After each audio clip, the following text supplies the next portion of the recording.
I started seeing everything popping up with my recommendations and everything, and that's when I realized like this isn't a joke. Like this person just cried on camera and got 1 million views, like expressing themselves, and there's like no judgment. They're just being themselves over characters they love, and I'm just like, yo, like this is amazing. Like they can talk about what they love. Yeah. And that's when I realized like I don't really have to be kind of afraid to put my thoughts out there, or to be emotional, or just energetic on camera. Like Yeah. these people are doing it and they seem confident in what they're doing. So what do I got to be afraid of? So that's when I started, trying to be a little more aggressive with posting episode reactions. 3, 2, 1.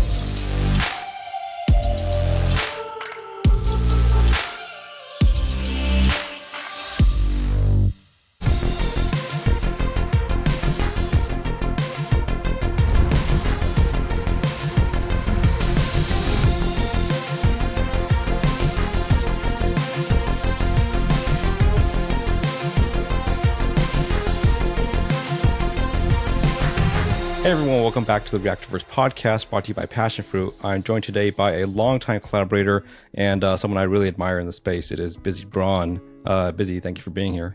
Oh man, I'm excited. I remember you talking about, this potentially happening in the future, like just talking to all these reactors and to see how far it's kind of came. It's been really cool to kind of watch it from the sidelines. Like, so I'm happy with how it's turned out. Yeah, thanks, man. I appreciate that. It's I've been wanting to get you on for a while now. Just obviously, I think because of your presence in the space, you're kind of one of the faces I think of when I think of the reaction space. Honestly, it's just because you're sort of everywhere. Appreciate it, bro. Yeah, and it's crazy because when I first started, I mean, I didn't know if that's where I was gonna end up. How that was gonna go. I remember seeing all these big reactors like the Normies, Blind Wave, Chainsaw Reacts, just all these familiar faces, and to be able to, be familiar with some of them now, and like Chainsaw, for an example, to be able to call him a friend, it's really crazy to see how kind of tight knit this reaction community is. Yeah, so of course. It's one thing that I do like a lot, and to be able to kind of, there's been people that have asked me for help and all this stuff. It's like we've really gone far as a community, and it's been really cool. Yeah. I definitely want to dissect like all of that because it's such an important aspect of like what makes this sort of space really special is the community, as you said. But I want to start from the beginning, as we always do. And for yourself, I just want to ask, the channel name itself. I like to ask people, where did the name BizzyBron come from? Dude, it's like, sometimes it's kind of personal, but at the same time, it really is just from nonsense. Mm-hmm. I try to make sure I put this out there. Like, I am a big casual when it comes to a lot of movies and stuff like that. Like, in the last few years, I've watched so much, so I've been making my way to like being familiar with some of these great movies and all that stuff. But as of like 10 years ago, that's when I first started getting, that's when I first started watching TV, like in general. Never did any of that prior to that. I was a big like sports guy. Like all I did was play sports, all of that. And so like LeBron, all that nonsense. I remember I had a coach of mine who would always like play against us just to kind of like torment us at sometimes. And every time he would score on us, he would just make a joke like, "Oh, I'm getting busy. I'm BizzyBron," like just something corny like that. It wasn't really that serious. But after he would like, make a fool of us, he would just say something like that. And it was just a name that I thought was like really funny. So I just kind of made it my gamer tag. And then when I needed a YouTube name, I was like, I'm not going to just use my name. Let's try to make something a little more fancy. Right. So I used BizzyBron because I started off as a gaming channel. And so I was like, why not use my gamer tag? Yeah. And so it really isn't that deep, but it's that's just how it came out. Yeah, it's a common thread. I think people have, the old usernames that we have growing up. We're like, I'll just stick with that, and then it becomes your whole brand. Honestly, because like my first username I think was like PaulyD65, right? And I was not keeping that, so we ended up branching out to something else. But that's where we are now. Yeah. And you mentioned, starting with the gaming channel, and that whole aspect before reactions. Were you familiar sort of with like the YouTube space, sort of as a sort of a platform by the time you got started, like in terms of like, were you following any other channels? Were you sort of inspired by anything else, before you got started? The thing is, I wasn't really watching a lot of content. the stuff I was watching is like, because I started getting into television and stuff when I was like 15, 16. So I started getting really into it. So I was watching, a majority of the channels I was watching was like Emergency Awesome, or Boba, like what the different channels that were talking about shows, not necessarily reacting to Right. stuff like that, and like stuff talking about leaks and stuff like that. But Right. I was familiar with some creators, but when I started doing the gaming channel, I was doing that for like 3 years when I was like in high school. Didn't do well, and I took like a year off, and then right when I got out of high school, I was like, you know what, like I really want to be on YouTube. And at this point, I'm in college, I'm working. I kind of want to do something on the side that I can enjoy. And since I don't really talk to anybody about the shows I watch, I see that people are, reacting or watching shows and recording themselves, and it seems to do well. My brother, like, I walked in on him and I see him watching, I think it was like Animation, or I forget who it was, or Blind Wave. They were just watching Right. anime, and he was just there for hours watching them. Mm. And he was actually invested. And for me, that just was a little weird for me to me at the time. I didn't understand it. And then I just went into a whole rabbit hole and started Yeah. seeing, like, people watching television and people so engaged into it and just talking about their experience watching these shows.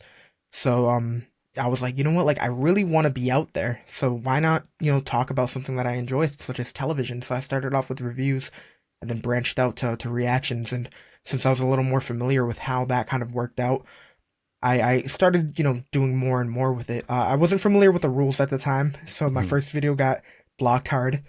But as time went on, I started, understanding the copyright rules and just what the cans and can'ts of this little thing. But it kind of Right. worked out at the end, obviously.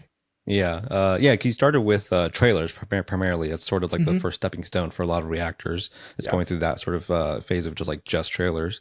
And then as you progressed, you eventually dipped into like reviews and then sort of like the early TV show reactions. Was there a learning curve that was sort of like a stepping stone for yourself in terms of trying to figure out how do I evolve this platform for myself?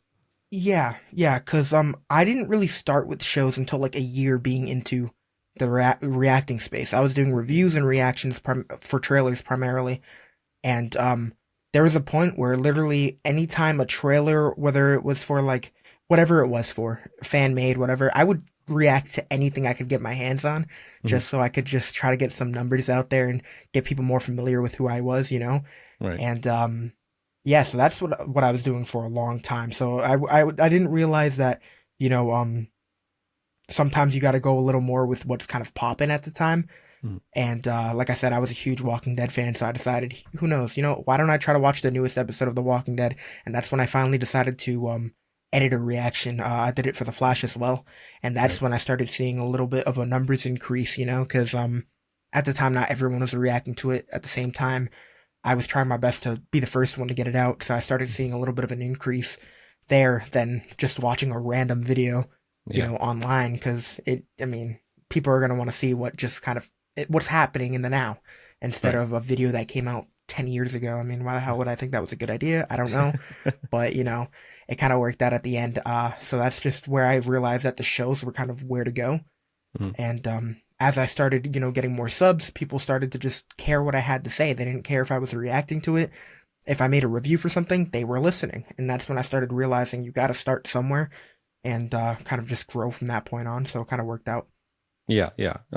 Yeah, because The Walking Dead was such a huge catalyst for the reaction space at that Yeah. time in terms of getting people into sort of TV show reactions. That and Game of Thrones had a big Yeah. hand to play in that.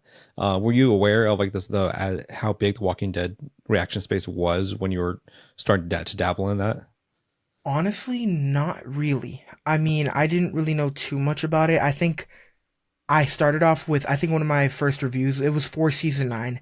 And Mhm. then I think when episode 5 of season 9 came out, which was Andrew Lincoln's last episode, I started seeing everything popping up in my recommendations and everything, and that's when I Right, realized, like, this isn't a joke. Like, this person just cried on camera and got 1 million views. Like, that's right, crazy. Like, they're like going, expressing themselves, and there's like no judgment. They're just being themselves over characters they love, and I'm just like, yo, like this is amazing. Like, they can talk about what they love, and yeah, there's gonna be some dickheads that criticize them, but at the end of the day, it's not too bad. I mean, there's mhm, a majority of the people there are just there for the ride. Yeah. And that's when I realized like I don't really have to be kind of afraid to put my thoughts out there, or to be emotional, or just energetic on camera. Like, Yeah. these people are doing it and they seem confident in what they're doing. So what do I got to be afraid of? So that's when I started, trying to be a little more aggressive with posting episode reactions. Right. And that's when I started seeing the an upgrade in my views and everything like that. Right. And then eventually you got picked up, as a lot of people did at that time, for the Skybound compilations. Oh my God. By Johnny Odell, getting yourself in there. And that's I've talked to Four Core TV about that and stuff like that. It's just that transition of being put into those compilations is sort of a impactful experience, because it sort of shows you a sort of tangible view that you are part of the space, you're among Yes. peers of yourself. Do you remember what it sort of felt like to be in that sort of zone once you got put in there? I do. I felt like I just got drafted in the top 10. Like, I felt like to be able to be included with some of those, people that I was constantly like, there was a point where when I started posting reactions, I would watch other reactions to be like, okay, is there something that I'm doing wrong? Is there, how long am I supposed to put in clips? Like, what am I supposed to do? And so, like, there was a lot of like the reactions that I would search, there was only like a handful of people that would pop up right away. So it was clear to like who was kind of on top, and to be able to see a video with me and that I didn't put together of Right. a bunch of people that I've been like kind of taking notes off of and just doing all that stuff. It was crazy to imagine myself in the same conversation, if you will. Yeah. So yeah, it was pretty nuts, because I remember I searched my name up in on YouTube just for the hell of it one day, and I just saw like another video pop up, and I'm like, why is that video popping up? Like, that's not, but I was like, you know what, it's a Walking Dead video, let's watch it. Yeah. And then I see like my face, I see me in the description, and I'm just like this didn't feel real, considering Right. The Walking Dead is like my show, it's my favorite show, so it was just one of those things that kind of had me, um I don't know, it was crazy. I don't know how my language is supposed to be on this, but I'm trying my best to simmer it down a little bit, but Yeah, it had me on the edge, I'll say that. Yeah, you can let it fly. It's okay. Yeah, because a shout out to Johnny Odell, who's still doing it, on his own channel Nice, now, great, it's J2O, great. and like he puts in the work to really bring you all together to build a cohesive sort of space for that. But you came in as a sort of unique time around 2017, 2018, going into 2019 and so on, when the large fandoms that a lot of people were covering were sort of having their own sort of shifts. Star Wars, was taking, I think, a few hits post 2018 because of Last Jedi, as we all know. The MCU was hyping up because we're getting closer to Infinity War and Endgame. Do you recall sort of what it felt like to engage with those fandoms at that time? Because you were now sort of on camera presence. Did that change your relationship with them? So the thing is, I mean, I felt like when I was in high school, I felt like I was the go-to guy. People would always come to me asking me questions like, okay, well, is this character like this in the comics? Is this character like this? So it's like, to be able to kind of talk more and express myself just on camera instead of just to a kind of a small knitted group in person. It was pretty cool. Obviously, some opinions don't fly. I mean, a lot of people are very, they're very vocal, to say kindly. Yeah. But the thing is, I found it a little more difficult, not necessarily with kind of interacting with those fan bases, but knowing what people wanted for me to post. Because there would be videos that I would put so much work in that I'm like, yo, this is going to be a bop. And then it does terrible. Then there's videos where I'm like, you know what, like, it'd be cool to talk about this. Let me whip something up in 10 minutes. Like, it was instant rice, something I didn't put any effort into. And immediately, like, I think it's one of my top rated videos. I was just like, oh, who was that cameo at the end of Endgame? And, just little things like that. But Yeah. at the same time, I think everyone was on edge due to the transitions. So some of the people were a little more aggressive. And I think I kind of toyed with people just to kind of get a little more views at the same time. Like, I think there was a clip in Family Guy where they were talking about Infinity War, and I think Joe and Cleveland ended up disappearing because of the Thanos snap. Right. And so I made a whole theory, like 4 minute video talking about how Stewie's gonna be in how he's gonna be in Endgame. And the like so much of the community didn't finish the video, so they thought I was so serious. And they were coming at my neck. And I'm like, bro, just finish the video. You can see that I'm joking, but like Yeah. it was just like everyone was on edge at that point. There was just so much going on. Like pop culture was booming at that time, So there was Yeah. just a lot of different things. Some of the, again, a lot of the fans were extremely kind. A lot of people were like, "Oh, welcome to the community. It's really cool to see you, making videos like this." But at the same time, there was some people that were, a little aggressive. A But little I think I quick. just had fun being able to kind of handle both sides of it. I didn't feel Yeah. like I was getting babied. I felt like I was getting just the perfect amount of toxicity to become the creator I am today. Right. So it was Yeah. just it was cool. I liked it. Yeah. I think a little toxicity builds character. So I was fine with it. I was fine with it. Yeah, it's a trial by fire. I think that a lot Yes. of people go through for that. Yeah. And having that, yeah, the sort of variety in your work has been something I think, a staple of yours from the beginning. You also did sketches early on, with a lot with your mom as Yeah. well, which were great. I guess, how do you sort of balance that variety and that sort of itch to be creative all around, on the channel, not just doing the reactions that we all know and love, but like, trying to find other outlets for yourself? So, realistically, I mean, I was just always taught, like, my mom wasn't shy when it came to, like, trying to be creative. So I wasn't always, like, shy when it came to that. But I was always told, like, if I'm gonna post stuff on my channel, post what I want. Hmm. Don't feel pressured by people, post what you want. But then, you can do that, but at the same time, you got to be careful. The algorithm's no joke. The algorithm be like playing with your emotions sometimes. So it's like 1 minute you're like, okay, this is gonna be good, but if it's not what other people are familiar with on your channel, it's gonna bomb sometimes, unfortunately. So it's just that it was one thing that I tried to do vlogs, I tried to do skits, I tried to do reactions, reviews, gaming videos all at the same time, and I just felt like my energy was just kind of like just collapsing at the same time. But at the end of the day, when I get that little urge, I won't hesitate to do it. I'll still try to go out there and because if so that makes me happy to do, I'm gonna end up doing it. Right. But I did kind of shy away from those due to the fact that I found myself at a point where I was like, I don't even know what I want to do with this like long term. I just want to have fun. That's the goal. And to see myself kind of improving, actually seeing some monetization from this, it felt unreal. Right. And that's when I realized I feel like I'm taking this too seriously. And I kind of went back to just solely reactions and gaming Hmm. because that's just what I did on my free time. I watched TV and I played video games. Yeah. So it was just, I found myself more at ease just turning on a camera, watching TV, and then just having to talk about it at the end of it. So I felt a little more calm doing that instead of constantly throwing out sketches or vlogs that I feel like I put so much time and energy into Hmm. just for the algorithm to drop it at like 100 views. Right. So I Right. had to I had to figure out what my niche was, and it took some Yeah. time.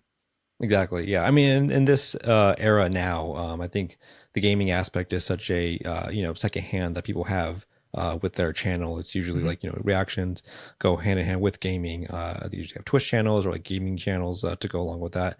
Do you feel like that's enough of an outlet for you at this point, to like to have that balance of like an outlet to step away from the reactions and just have another platform to sort of share yourself with? See, yeah, that's the thing. I do have some other platforms that I've just solely put like gaming on or whatever, but I've tend to realize that the people that are in those gaming videos or watching the gaming lives, whatever, those are people that have been supporting me on these reactions for like quite some time. So Hmm. although they're here to watch me with those those videos or the gaming or whatever, they're here to talk about the shows at the end of the Right. day. So I feel like at this point I'm kind of like a one trick pony. So like people and I'm fine with that. I love being able to talk about these shows, but at the end of the day, having that channel where I'm solely playing video games makes me feel cool. I'm happy. I'm excited Yeah. because even though they know that I'm going to be talking about shows, they know I'm there to just play games and do Right. what I want to do. So at the end of the day, I'm content. I'm content because Yeah. they know and I'm able to grow. There are some other people that are just joining the channel and they don't realize that I have a whole reaction channel. They're like, "Oh wait, you aren't just on TikTok or you're not just on this, you do this too." I'm Yeah. like, "Yeah, I do that as well." So it's just pretty cool to do more. Yeah. Yeah. Yeah, exactly. And because yeah, I think I feel that in the way where your work eventually becomes like sort of like your main subject matter in your life. When you go to speak with people and friends, it's kind of like that rule that some people have, like, oh, let's not talk about work when we're out, having dinner. But then eventually it comes up. Eventually comes up, like, Yeah, can't not yeah. talk about what happened on this week's episode of House of the Dragon or whatever. It's Not for that's the real. space that we live in. Um, Yeah. but within the space though, you've like I said earlier, you've just had such a enigmatic presence that I've seen in a way where you appear in so many people's collaborative videos, stuff like that. You're on John Knight's huge trivia game Oh that man, he that was a had blast. several Yeah. times, things like that, stuff like that. How do you sort of take that in terms of like applying it to your presence in the space and just knowing that you have those peers to sort of visit and work with, and how that sort of impacts your tenure here?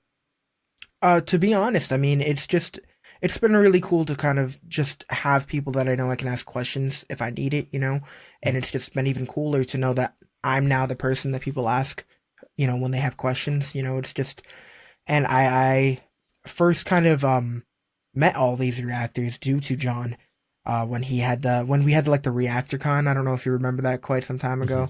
Right. I ended up kind of branching out and meeting some creators that way. And then when John ended up doing the trivia, I ended up meeting so many more reactors, and then when we ended up doing like the third or fourth trivia, since I ended up winning the previous ones, I got to like do a whole draft pick.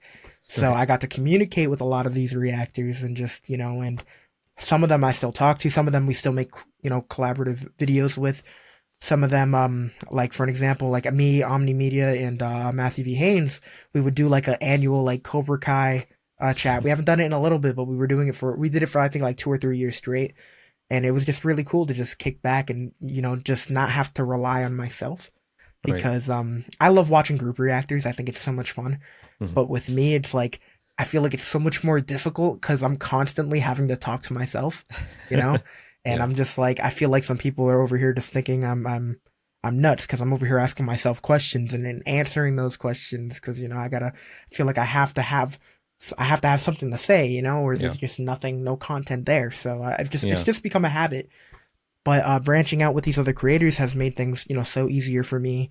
I've been doing group reactions, and it's been really cool to have or meet these other people that are like me. You know what I'm saying? Like they know what it's like to have this camera. They know what the pressure is when it comes to the algorithm or not succeeding when it comes to views. They have good advice when it comes to just taking it easy and not relying on things like that. I mean, it's made it so much easier as a creator having just to know these people, and Yeah. it's made things just a lot easier as a creator. And I truly appreciate everyone that I've Of course. interacted with in this space Right. for sure, Yeah, including you, because I friend. know. Yeah, I've seen you. Yeah, you're pretty regular on Chainsaw Reacts. Council of Yeah, yeah, Creators yeah.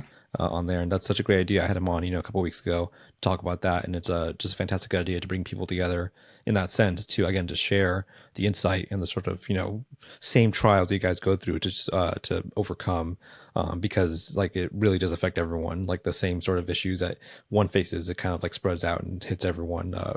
Almost regardless of how big they are or how small they are, it's like you have the sort of same obstacles.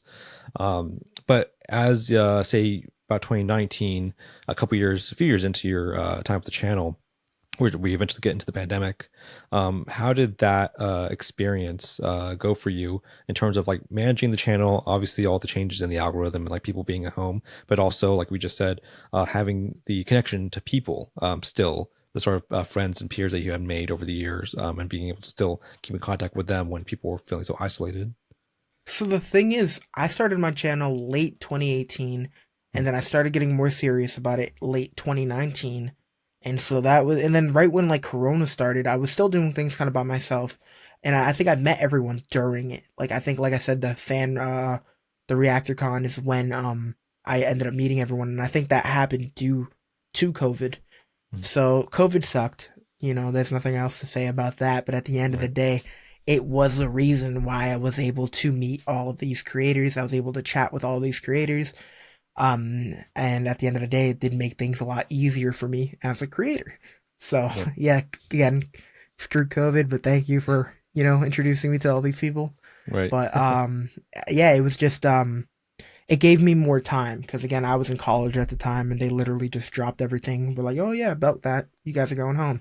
We're doing everything at the house. So it's like, gave me more time to just make more content, kind of expand my channel because I'd knock out my homework, knock out what I needed to do.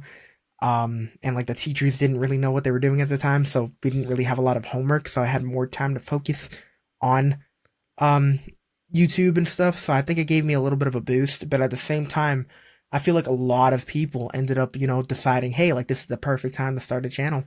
Right. And I felt it, it was a time where just channels were popping up left and right, left and right. And it was cool to see. It really was, but it was like a crazy time. It really was. It was just such a crazy time because everyone was coming out wanting to do this, wanting to know how to do it. And I feel like I met some more people that way because they were like, hey, I want to start a channel, but I don't know where to start. And I'm like, well, I can try to help you. So it's like, I don't know. It was definitely a really weird time. But since I'm doing everything out of my house anyways, due to YouTube and all that, it wasn't too difficult. It just gave me more time. Yeah. Yeah. Yeah, I mean, you're totally right, though. It was like that was the next boom that we had in the space, which is just the pandemic babies, as we call them. Yeah. To just like the people that come out and like they start because they have the time and sort of the lack of means to explore other outlets.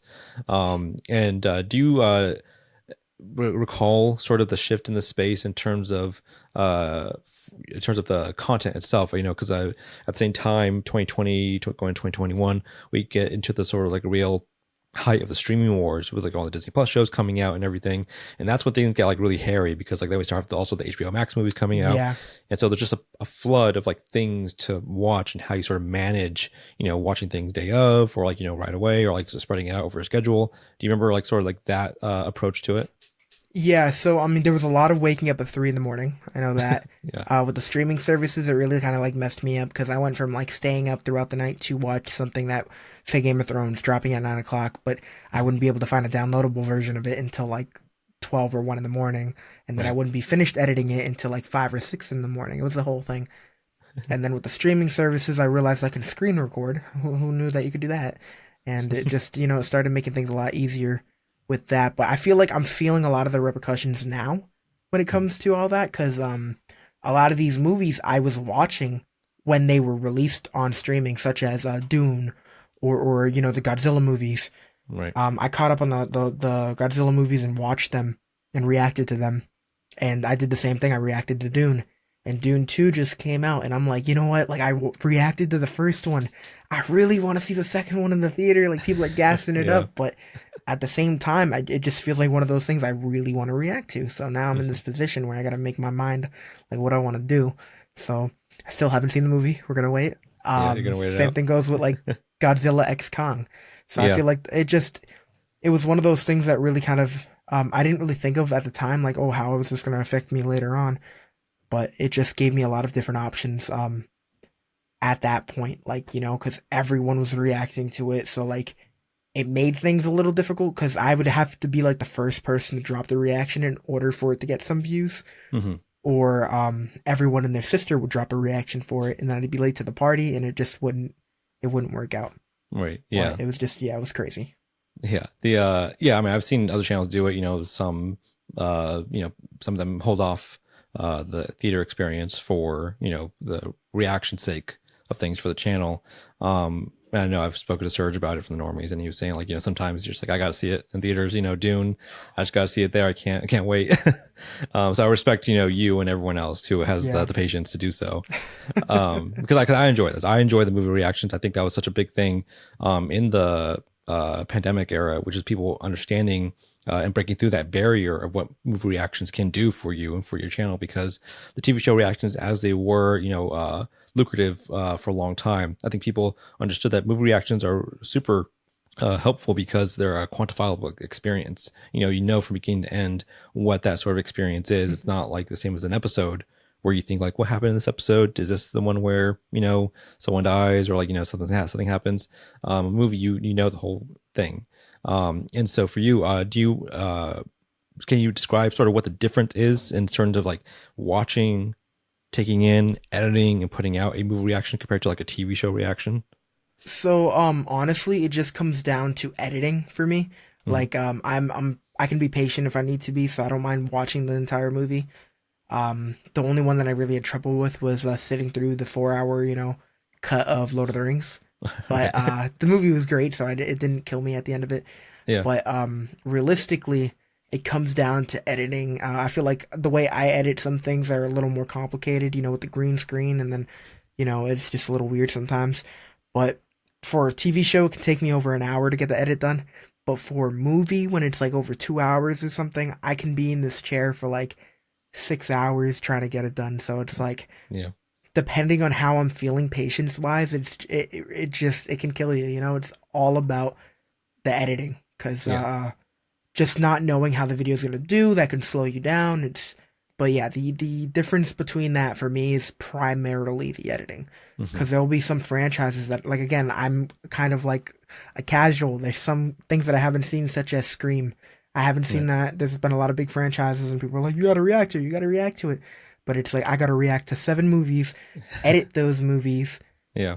and the thing is, I don't want to edit one and then just post it, because I don't know if I'll be able to get to the second one right away. So it just Right. comes Yeah. down to just so many different things. Whereas television shows, if you're getting them weekly, it's easier to dish them out. You got one at a time, Hmm. 45 minutes. It's light work.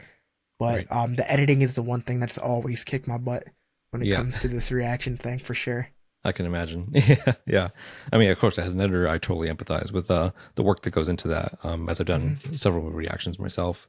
But eventually, though, as we started come out a few years within the pandemic, the dust sort of settles on these things, and we begin to see again the sort of shift in the way content is rolled out for you guys.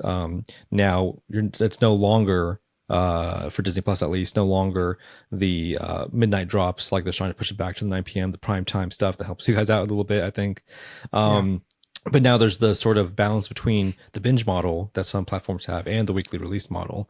And right now there is such again, at the end of like February, early March, we had that sort of flux with things like the Bad Batch, the live action Avatar series coming out, Halo, stuff like that. So many shows that come out, and you had to sort of balance, like, how do I approach this in terms of a schedule? Do you have any sort of strategies in terms of approaching things when you have that mix of binge material and weekly releases? It's really hard, because I've really like tried to switch things up. I work a lot besides YouTube. I work a lot on my own. I just got a new job, so my schedule's gonna be a lot, more tame. Mm. But at the end of the day, it's like just trying to find the time to react to this stuff. So I found it easier to react to things, that are coming out weekly, of course. Right. Because you have more time to do things, and you don't have to worry about it. But the things that are coming out all at once, there's been days where I literally will like plan 2 weeks ahead and let my work know I'm not coming in this day. I won't be able to make it Friday. I won't be able to make it Thursday. I got some stuff I gotta handle, Yeah. and I'll try to get as many reactions as I can get done. But unfortunately, with some of these shows, if you're not dropping them within like the first week of them coming out, when they're all dropped at once like that, Mm. you're not going to see much success always. It really depends on what your channel is, what you drop on a regular basis, but Right. it's really hard to kind of succeed unless you're dropping like all of the 8 episodes in a span of a week. And I think that's where it really slows me down. Right. Again, screeners really do help. And I feel like, companies seeing some of us reactors as actual, as critics, it's made my life easier. I'll tell you that, Yeah. being able to, cause I mean, I'm trying to help promote their content, and I'm giving my honest thoughts, but, to be able to post things the day it drops, instead of having to wake up at 3 in the morning, get 8 episodes done, and I don't know, it's a whole headache, man. And I feel like Yeah. all these reactors get it, especially Yeah. a lot of these reactors have families, man, like they got kids, Yeah. and Yeah. they're still managing to get this done, and it's impressive. It really is. I feel like a lot of people don't understand the work ethic you have to have in order to keep this up, because Of course. although it might be simple, it's super time consuming. It's super Yeah. time consuming. It's Absolutely. crazy. Yeah. And now that you mentioned you started like a new job and how that sort of needs to strike a balance with like the work for the channel. Do you have any sort of approaches or like, ways of avoiding that burnout, that easy burnout that everyone kind of like easily sort of stumble into? It comes down to just watching things you're genuinely excited about. If you're Mhm. constantly forcing yourself solely for numbers, although numbers are good, but you got to be confident that you're watching something that you like. Like you're not going to be happy with the outcome if you're, getting out of a 9-10 hour shift to watch something you genuinely just don't give a crap about. Like Right. you're not going to be a happy camper, dude. Like you really just need to understand that you got time. Like you can just continue to do what you're doing with your work, go home and just watch something you're excited about, and then be able to talk. Doesn't matter if it's not 100,000 views. You got to start somewhere, Yeah. and you will see an increase as it goes on. But if you burn yourself out and you're seeing, even if you are seeing a little bit of an increase, but you're not happy while doing it, after a year, after a couple months, you're just gonna be done. You don't want it. You're not Right. gonna want to do it anymore. Yeah. And I've come to the conclusion of I've seen that happen to myself, and I've literally had to kind of like take like 3 steps back and realize, hey, like I gotta take it easy. It's not that serious. I'm just watching TV. I gotta Yeah. take it easy, and I found myself in a lot more of a happier place doing it this way. Right. Right. And yeah, Yeah. And recently, I think one of the biggest changes that we've seen with the channel is, like you've mentioned, doing the collaborative videos for the reactions. Like you hmm said, there's such a difference in solo reactions and group reactions in terms of dynamic and energy. And I guess first I want to ask, have you did you take any lessons from group reactions in terms of the way you approached your solo reactions, over the years, just trying to maintain the energy and the show, like you said, the conversation between yourself and yourself on camera? see I kind of did, but at the same time I didn't. Mhm. I just found myself always wanting to make sure that my ideas are fresh, and if I'm making a joke, it's relative. It's not something that's extremely corny or off topic. Right. I don't want to be talking about nonsense. So like when I'm watching group reactions, they're having discussions that relate to what's going on, or they kind of will go off on a tangent, but it's funny. It's really entertaining. So Yeah. I just found that like if I am going to speak, don't speak nonsense.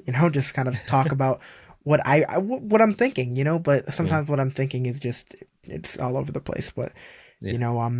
I've just I see some of these group reactions. A lot of them are really good friends, so they're kind of unfiltered, but they're content. They're happy with what they're saying. They're not like forcing out jokes or forcing out things. You know what I'm saying? So I'm feeling a little more obligated to just be more clean, be more, Hmm. fluent. Don't force jokes, don't force conversations that aren't needed. Just kind of talk what I'm thinking. Yeah. Because a lot of these group reactors, they do the same thing. They just say what's on their mind. They talk to their friend the way they usually would talk to their friend. So I try to be as real as I possibly can when it comes to making these reactions. But Right. again, it's a little difficult doing it by yourself. So Yeah. yeah. Yeah. So how has the dynamic changed now that you have our good friend Sam from his Yeah. own brand JVS? I mean, Sam's such a Yeah. great person in the space. He's one of like the pioneers of sort of being a friend, in the space and someone that you can go to for advice or for help. I know he's reached out to so many people that I've known and sort of paved the way for like what I like to do in the space, which is to just help people out, just sort of keep an eye on things. Yeah. So now that he's part of the channel with you, I guess how's that Mhm. sort of helped? So yeah, I was 100% gonna bring him up in this podcast because Sam has Of been course. my guy, man. He's truly helped me out with a lot, and it's been a blast to be able to kind of make videos with him on his channel, and then to be able to have him on my channel. Because you spoke of the Skybound reactions, and he was one of those faces that was like always in those videos, Mhm. So he was one of the OG reactors, So Right. to be able to kind of pull him out of retirement, as he says, Yeah. and get him to react to things with me, Yeah. it's been so fun, because again, he doesn't post reactions. He just does hardcore. He just does straight up reviews, Hmm. just honest hardcore reviews, and I admire that.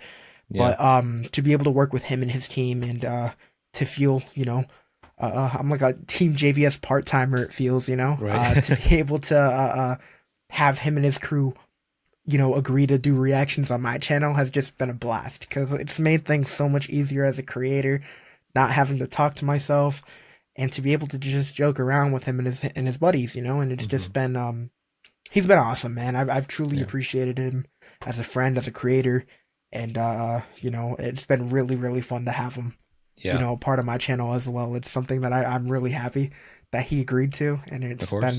it's been so much fun. It's been so much fun. There's Yeah. gonna be a lot more content with him on the channel too, for sure. That's great to hear. Because for myself, being such a aficionado in the space of like who's coming in and out, I know that Sam was like sort of pushed out of the reaction space because he had so many issues with like the copyright, obstacles, stuff like that. Like he was really into it, and like he came to me for several times for help on it, and it really felt like he just had like a big spotlight on him, in terms of like getting stuff Yeah, out, which eventually made him sort of step away from it. So like you said, to have him come out of retirement in a sense to be on the channel was actually really exciting for me. It was as a fan of the space, it was a genuine like exciting moment to see like an old face come back into the game and see him nah, yeah, put the shoes back on or whatever. yeah. The last like month or two, I mean, all my reactions have been with Team JVS, Hmm. so it's been really cool to have him there. You know, we've reacted. We have like a whole bunch of videos that we've recorded too that I'm in the process of editing as well. Nice. And a lot of them I just can't wait for people to see. But it's been he is a familiar face. I know him as an OG reactor, so to see him being comfortable enough to kind of have me, to be on my channel and just to be back in that reacting element that he Yeah. knows so well. Yeah. It's been really cool. It really has been. It's been because he's not posting them on his channel that much, but Right. he's like, "Yo, if you guys want to see me come out of my shell and be a reactor again, go check out BizzyBron." I'm like, "Oh, that's so cool." Yeah. Was there a significant learning curve in terms of like setting that up though? Like because you guys are digital, you're away from each other. In terms of like setting up the look and the design of how you wanted to sort of approach that. Well, it's always like that because I've done some of these reactions before. I've done just conversations in the past like this, and it's been a little complicated. But then I've done reactions in the past. I've done one with I don't know if you're familiar with White Noise Reacts, but I did one or two with him quite some time ago. Right. And then I was still trying to get to understand how to do it. And then Sam, he's familiar with watching these shows with a whole group. So we've Mhm. been using StreamYard, and it's just it records like individual layers, so Yeah. you're able to match it up and make it work. So it's just a matter like right now it's been great. The only thing that's bothering me is my organizational skills. So it's like how I want it to look on the screen. That's the only thing that's kind of slowing me down. Is like, Exactly. does it look cool if they're minimized? Does it look cool if they're enlarged? Does it look cool if I'm minimized? It's just that's where the creative kind of sense really kicks in there Yeah. because you're just trying to figure out what works for you or what works for people that are watching your content. You just want to make sure that everyone's content, and that's where it gets a little aggressive because you don't know what's going to make a viewer want to stay on the video for more than 10 seconds, like Yeah. it could be the image being a little too far to the left for them. They're like, oh no, now I don't want to focus. It's really hard. It's so complicated sometimes. Yeah, Man. it's those things. Yeah, it's those things that get you really in the weeds of it. Like, especially when you're starting out, it's just like, how, like, where do I fit it? Like, how's the color look? Like, how, like, the framing fit like this? It's one of those things that I can get easily caught up with, take too long on it to get out because I'm like, I got to make it perfect. But rather, it's as a lot of people have said on this podcast, it's better to just like at least try it, just put it out, figure it out along the way, because that way you're at least putting something out and you're getting you're cutting your teeth on it, so to speak, as time goes on. And so in a sense, though, when you finally had Sam on, now you have, like you said, a backlog of material to work with. Do you have any sort of new plans for the channel now that you have this new dynamic of people coming in to collaborate with you? See, realistically, I don't want to switch up anything. I'm content with things I've been so stress free with the things with the way things have been. I do want to do more reviews, whether it means with more people or just with myself. But doing these reactions with more people, I'm happy with how it's been playing out so far. Some of my viewers been a little vocal about it. A lot of people love them. Some people aren't a huge fan. At the end of the day, it's something I really like. Yeah. So it's gonna stick, you know. It's been something I've enjoyed to do. It's been making me feel a little again a lot stress free because I have people that I can just genuinely just talk to and just Yeah. nerd out about things instead of feeling like I have to constantly imagine that the person watching me is geeking out. You know, I know you guys are geeking out, but at the end of the day, you know, like I love having the actual interaction with someone in my ear being like, "Oh my God, like did you see that?" I'm like, "No, I didn't see that," you know? So like there's just a lot more conversations happening and it's just making things a lot more entertaining.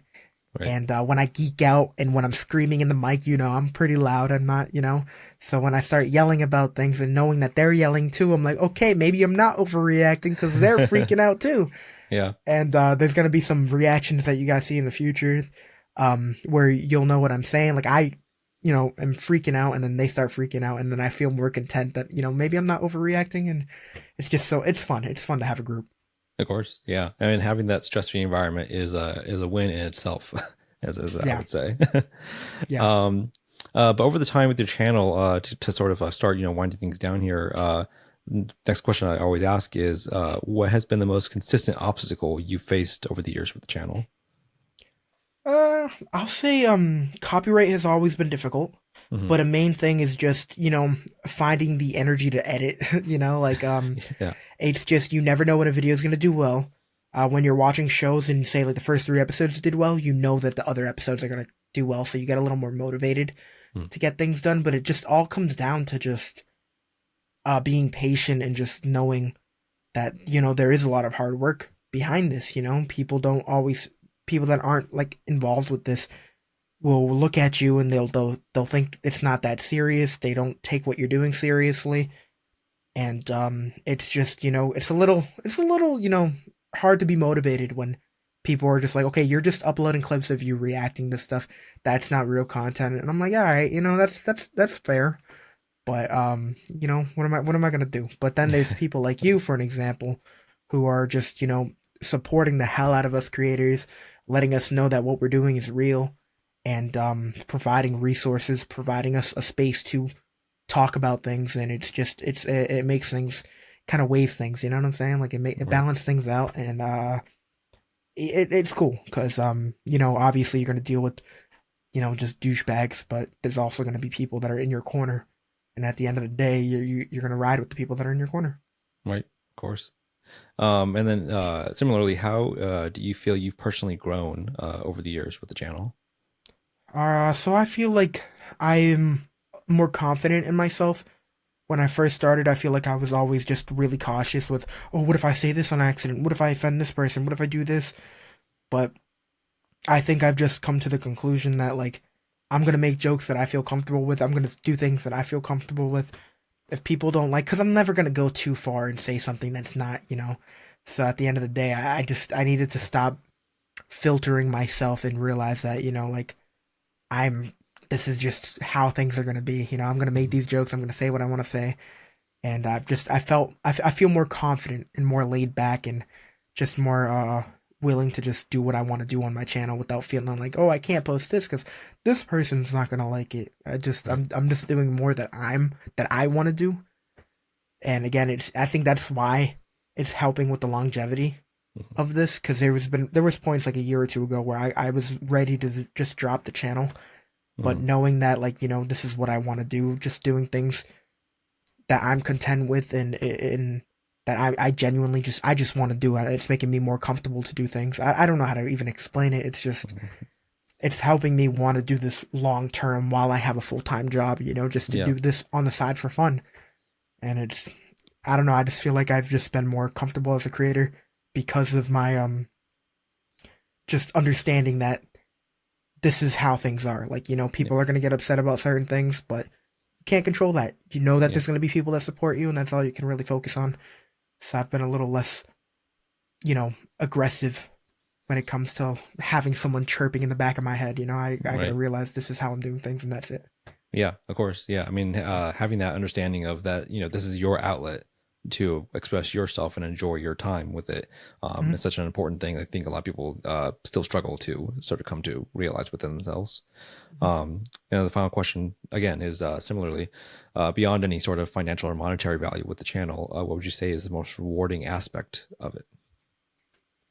It's the people watching. I mean, obviously the relationships that I've built with other creators have been great, but to be able to go to conventions for something that I'm not there to work, I'm there to just geek out and nerd out like everyone else. But to have people coming up to me like, "Yo, you're BizzyBron." I'm like, I'm pretty sure I'm BizzyBron. They're like, "Oh, can we get a photo with you?" One guy at New York Comic Con literally had his kid take a photo of me with him, and I'm just like, "Oh, this is awesome," you know. And the last 2 or 3 years, people have noticed me a little more, and I've been stopped at my local mall. Like I'm like in Massachusetts, so like I'm just walking, doing what I'm doing. And someone's like, "Yo, I saw your Loki reaction earlier."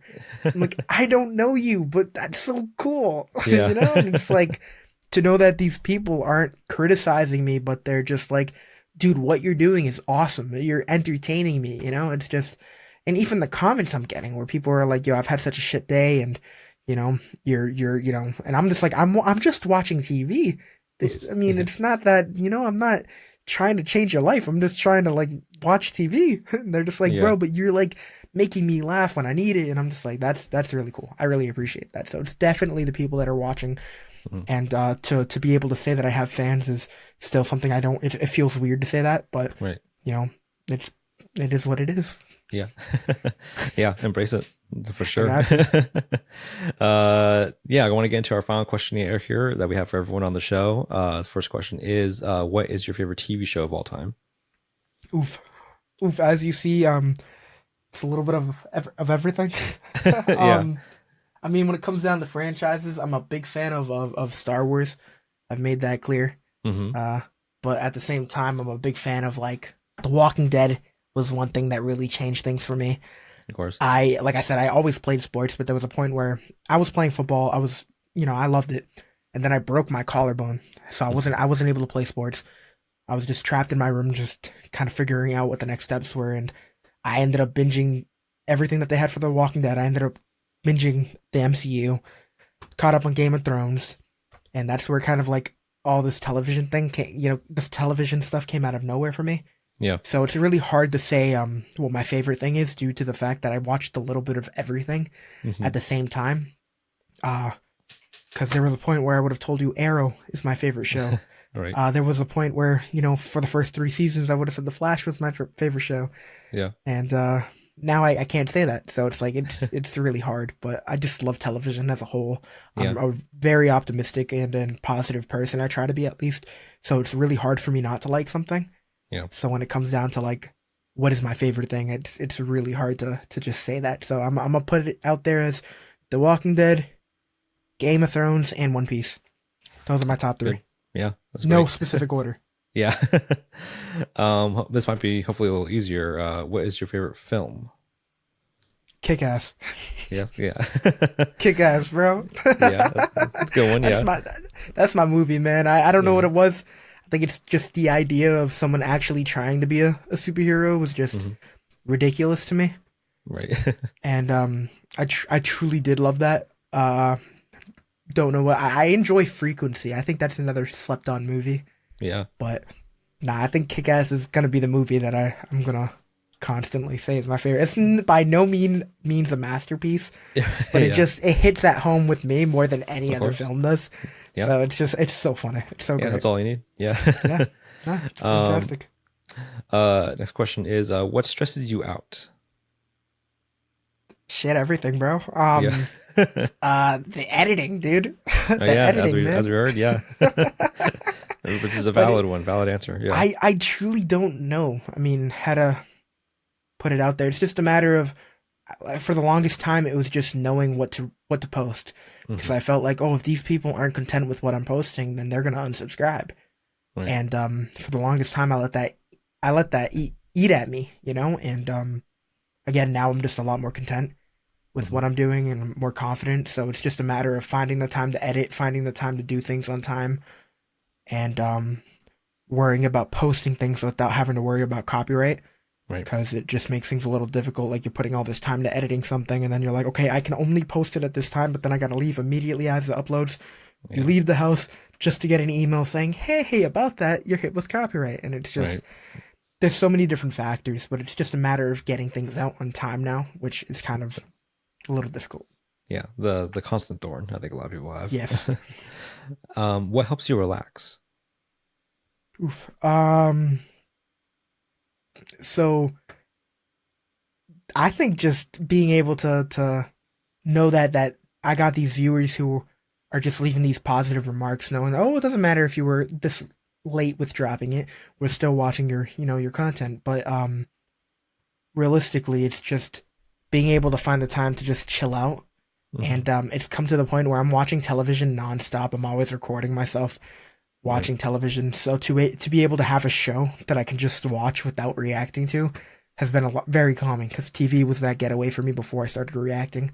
Yeah. And now I can still, do that. Like I always have one show that I watch while I can just, I can just watch without reacting to it. And it's calming, I don't have to worry about like, oh shoot, like I need to put it on the camera. I need to do this. I need to do that. I can just chill out and just calm down. Yeah. You got to have those freebies for yourself. Mm-hmm, yes, sir. What is a hobby or passion outside of film and TV that you have? Like I said, I still try to be involved with sports if I can. Mm-hmm. So I watch a lot of I'm a UFC, NBA fan, NFL, like anything that I can just chill out with my boys and just hang out with, because a lot of them aren't really like film dudes. A lot of these people I've met before. I was huge with film and stuff. So now I just chill out with them, and I'm just every Saturday we're just watching a game or something. So I'm a big sports guy, but that's pretty much it. I work a lot. Like I work a lot. So when I'm not working, I'm just hanging out with friends, or I'm getting this done. Yeah. So, and it's been content to know that I'm not wasting my time, because there was a point where I feel like, especially during Corona, like I felt like I just had a lot of blank time where I was just sitting there doing nothing. But now I'm constantly feeling as though I'm being productive. Yeah. And that's one thing that's really making me feel, good. Like, I can relate to that, for sure. Yeah. What fictional character do you relate to or just care deeply about? Oof. I don't know who I specifically relate to, because that's kind of a difficult question. I don't know, man. That's gonna kill me. Now I'm gonna end up having an answer after this, but yeah, I don't know. I mean, I don't know. Do you just have a favorite fictional character, someone that one of your favorite shows or favorite characters? Yeah, I really like Matt Murdock. I think he's a cool dude. Yeah. And then I'm a big fan of Jon Snow as well. Yeah, not the ending, but I'm really excited to see if we get more of that character. Yeah. Then of course my boy Luffy. The free spirit. But kick ass. He's the guy. So that's one thing those are 3 characters that I do enjoy. Yeah. And a lot of them come back. I think all of them come back in some fashion, actually. Yes. Yeah. It's in some great, shape or form. What is your guilty pleasure, show or film? Oof. Guilty pleasure. So I know I had an answer for this, and it's like kicking my ass that I can't remember. But one of them is for sure The Notebook. Yeah. The Notebook is just bro, call me what you want, but that movie is just too much, dog. I think I reacted to it for a Valentine's Day thing, and it really caught me off guard with how much I enjoyed it. I didn't expect to be as emotional as I was when it finished. Right. And it just comes down to like realizing it's okay to put your emotions out there on screen. I was kind of taught to not be a little baby and be like, oh yeah, like I can't cry on camera, people are looking at me. Yeah. But now I try to be a little more, vulnerable with that, because nobody's gonna. What's the worst thing that could happen? So that movie really got me. That movie got me, man. Guilty pleasure for sure. Yeah, I mean that's I think one of the beautiful things about the space is it really does open up a lot of people to share their emotions very freely, which I appreciate. What show or film gave you your favorite reaction experience with the channel? Oof, I swear I feel like it switches up all the time. One of them has to be Stranger Things, the running up the hill. Of course. And then there's one coming up. the show hasn't came out yet, but y'all will see that in a couple weeks. I really want to tell you, man. Okay, yeah. But it's yeah. like it's just, and that's the one thing that I'm really excited for. It's the fact that like I'm constantly still excited with what I'm doing. It's been so long since I've started this channel, and even where I'm at right now, I'm still content. I'm still happy. I'm still feeling like I'm making bangers, you know? I feel like the excitement that I'm giving off is still 100% real, so it just makes me even more excited to post more stuff. But I will say it's Invincible related. Okay. But that's pretty much it. All right, I'm looking forward to it.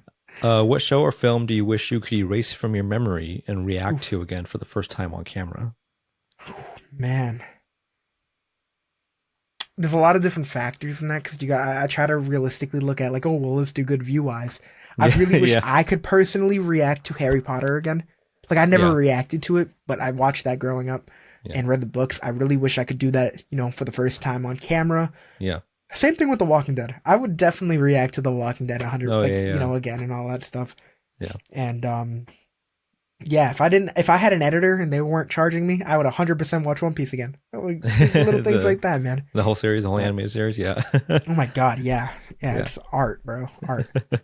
But yeah, it's tough. It's tough. But The Walking Dead is definitely, every time I watch it again, I get hit with the same emotion. Same thing with Game of Thrones, whether it's the music or what. It just reminds me like this is amazing. So that's definitely one of those things. I've definitely been there. Especially, I just rewatched some of The Walking Dead like a month or so ago, and it's just one of those shows that like it kind of like really just snaps you back to where you were when you first watched it. Yeah. How about you, man? What's a show that you would rewatch? The show.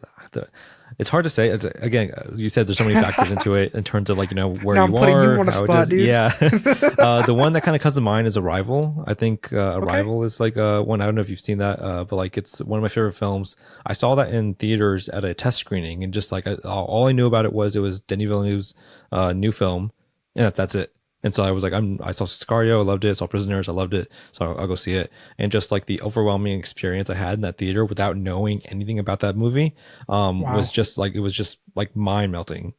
Wow. So I would love to have experienced that again, say on camera. I think that would have like, I would have been very silent, because I would have just been like in awe and shock. But yeah, that'd be my pick though.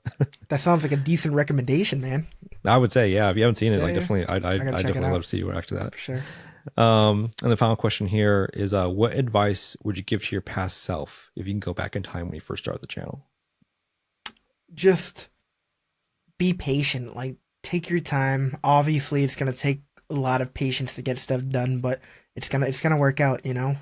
To be more confident, because I feel like I never would talk about this to people like in real life. I've never shared any of this information like about me having a channel or anything until I would like become friends with them, of course. But I just feel like I just need to embrace it a little more, because the more confident you are on the outside, the more confident you can be when you're in front of a camera. Right. And yeah, so like that. Fantastic advice. Bizzy, thank you so much for coming on, man. I really appreciate it. It's I appreciate a great time, as I anticipated. Where can we find you online, social media, YouTube, otherwise? You could find me at BizzyBron everywhere, Bizzy Reactions on Instagram, and then I've been uploading a lot of reviews on Team JVS, so go check me out over there. And I'm just really excited to just continue what I'm doing. You know, this has been something that I've enjoyed doing for a while, and I hope to see myself doing this for years down the road. So, yeah. Yeah, fantastic, man. I'm looking forward to it. If you're seeing this on YouTube, please like and subscribe, all that good stuff. If you find this on the Passion Fruit newsletter, please share that as well. We appreciate any numbers on that. And we will catch you on the next episode.